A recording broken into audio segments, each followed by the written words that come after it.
What it is, what it do, cyber world. It is your girl, the one, the only. Ash said it.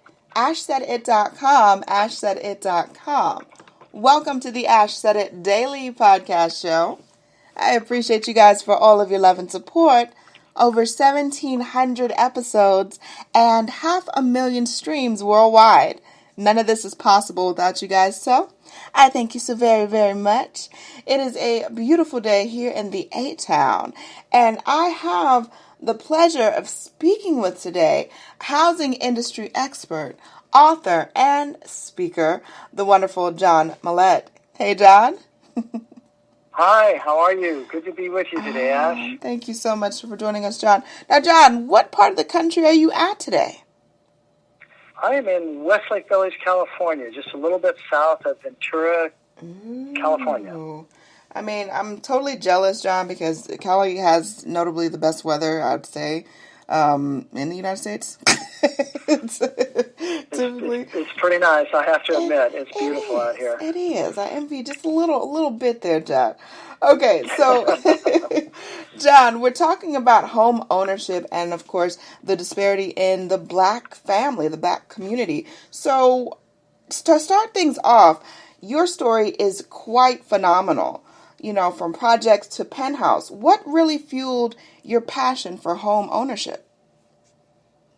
Well, I think that, growing up, my father basically walked out on his family when I was 8 years old. And my mother, bless her heart, she wanted to finish her education, so she moved us to a town in California called San Luis Obispo, so she could go to college. And between the ages of 8 and 14, we moved 4 times. Yikes. And most of the time we moved because we were evicted or couldn't pay the rent. Or on one occasion, the landlord said, I want my daughter to live in my house. And so, we were just uprooted continually. And the last move, we moved into the projects.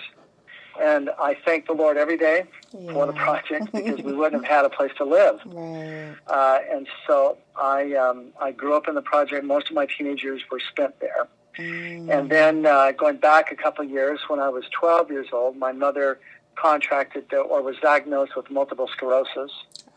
And so I became kind of her quasi-caregiver.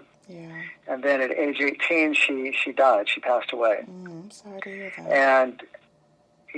And so having gone through that experience has really led me to the idea of the stability that comes with home ownership. I believe that the top 5 things in life, one of them is home ownership. You've got someone being born and someone dying. Those are the bookends, but everything in between and those other few things that come along, maybe meeting the right person, getting married, or whatever it might be.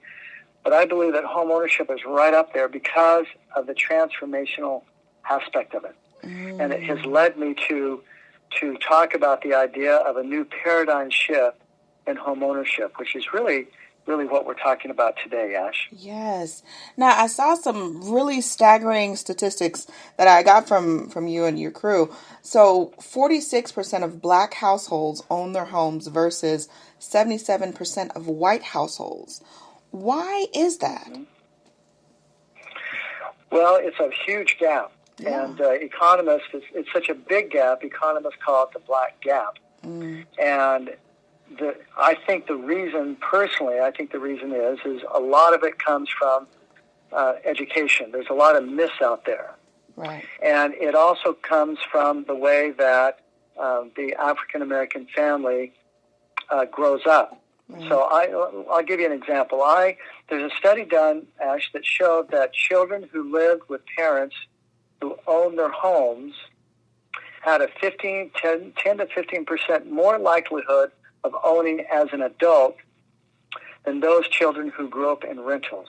And I believe that because when you think about it for a minute, when you grow up in a rental, when I grew up in our rental, heard things like, well, the landlord's, not in all rentals, I don't want to characterize this as across the board, but in many instances, the parents say, we got to move because they're raising the rent. Or the parents say, we have to tighten up a little bit because the rent's gone up. Right. Or the parents might say to their children, don't put a nail in that wall because we need to get our deposit back when we move. Well, just by virtue of saying when we move creates a feeling. Now, a child can't articulate this, but they can pretty much feel in their body and say, wait a minute, I'm really not in a stable environment. Right. Or when the landlord comes back and says, the parents say, hey, the landlord's too cheap to fix our toilet. We got to do it ourselves. So these conversations were going on while these children were growing up. Yes. Wow. And the next one that I wanted to jump into was 25% of Black renters are mortgage ready but don't know it. How is that possible? Mm-hmm. Yeah, that's the big one. That's the what you address right there, Ash, I think is the essence of what we're talking about when we talk about home ownership, especially in the African American community. There was a survey done by Fannie Mae a few years back that was done among renters, and 45% of the respondents that were renting thought that you had to have a 20% down to get a home. And it was disproportional. The highest number of those people who responded were African American. And that goes back to, having grown up in rentals and all the myths are out there. I mean, if I'm looking at a $400,000 home and someone says you got to have 20% down, well, $80,000, man, I'm sorry, but I'm checking out. Yeah. I am not going to even progress it, right? I'm not even going to think about doing anything. Well, you only need 3%. So you need $12,000. Well, I can come up with 12 grand. If whatever I have to do, I can come up with 12 grand. And so there's a lot of myths out there that really persuade people not to buy before they even try. You would be amazed at the number of people that call me, and the first words out of their mouth are, I know we can't qualify, but we saw this home over the weekend. We want to see if we can get it. And 9 times out of 10, within 60 days, they're in a home. Wow. Wow. There's just so many, like you said, there's so much misinformation out there. And like you said, also, it's a lot of times it's a generational thing. You've seen your parents deal with these things or whatever, and they think that, okay, this is totally how my life is going to go. There are no other options. I want to talk a little bit about home ownership and the single woman. There's single women out here. Women they're waiting till later on in life to procreate, if they do at all, and some of them aren't married. So, I mean, would they benefit also from home ownership? Oh man, I'm telling you, I have a real passion for single women and home ownership. In fact, I did some research on that. Our team did research on that. Come to find out, the second largest block of home buyers, besides couples, whether they're married or not married, doesn't matter, just couples, the second largest group of buying homes today are single women. And, and think about that for a minute. If I were to, in my seminars, in the beginning, I ask the question, I say, who do you think is still living with their parents, women or men? And what do you think the kind of response that I get out of that? Well, obviously, they shout. I mean, literally, I've had them shout, men. And so we find, I mean, all the work that I do, I have clients come in and they're couples or, whatever it might be. And guess who has the down payment? The woman. The woman always has a down payment. The man doesn't have a down payment. They're coming in with maybe to help out with the income.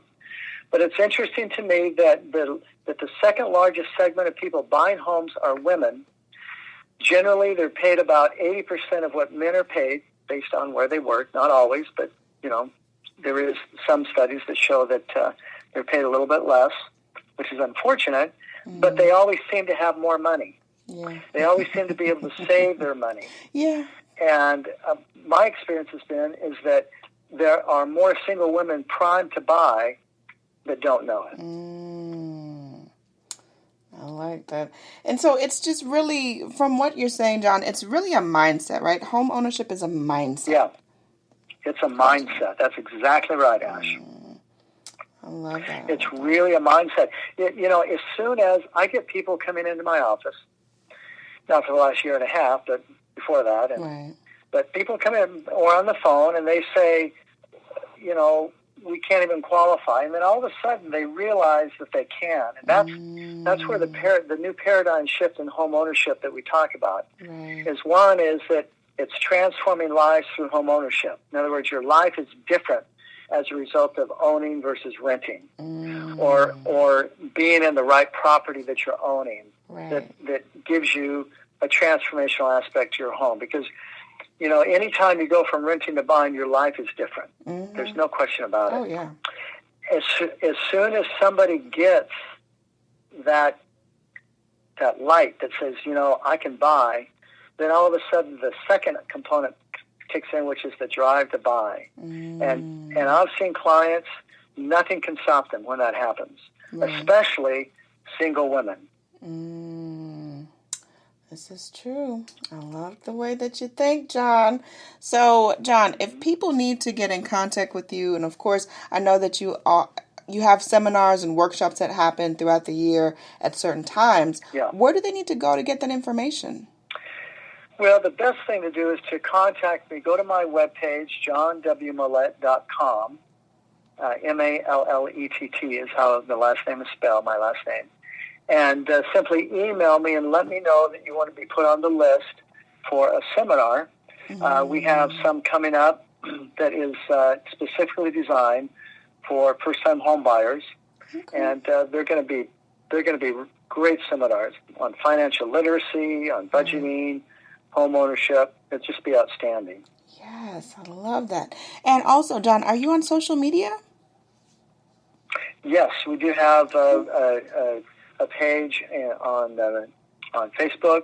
The best one, if you really want to get to know me a little bit, is to go to our YouTube channel, and there you'll find many different interviews on TV and radio, and you'll get an idea of what I talk about and what the possibilities are. I mean, I love the idea, Ash, that you are putting together or talking about something that is so important. Yes, absolutely. It's something that, is near and dear to my heart. Just seeing how things have gone in the midst of this pandemic, it's absolutely shifted my mindset with things and home ownership. So I know that there are other people that have questions and things. So that's why I wanted to make sure that we connected. And I'm so glad that we did today, John.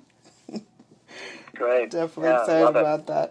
Well, John, thank you so much for coming through and, dropping that knowledge, and kudos to you and your whole team and all your efforts to help to close this black gap when it comes to home ownership, because I think that it's definitely something that needs to be talked about a lot more. And I know that you guys are making a difference. So keep doing what you've been doing. We appreciate that. Loving that. Great. And I appreciate, thank you so much, John. And I appreciate each and every one of you guys. Thank you so much for all of your love and support. Keeping in mind, anyone to tell you that you can't do what you want to do. You look them square in the face, you tell them, don't believe me. Just watch. Watch what I do. Watch me make it happen. Watch me make history. That's what we're doing this for, the history books. Social media is nice, but real life is so much better. Until next time, you guys.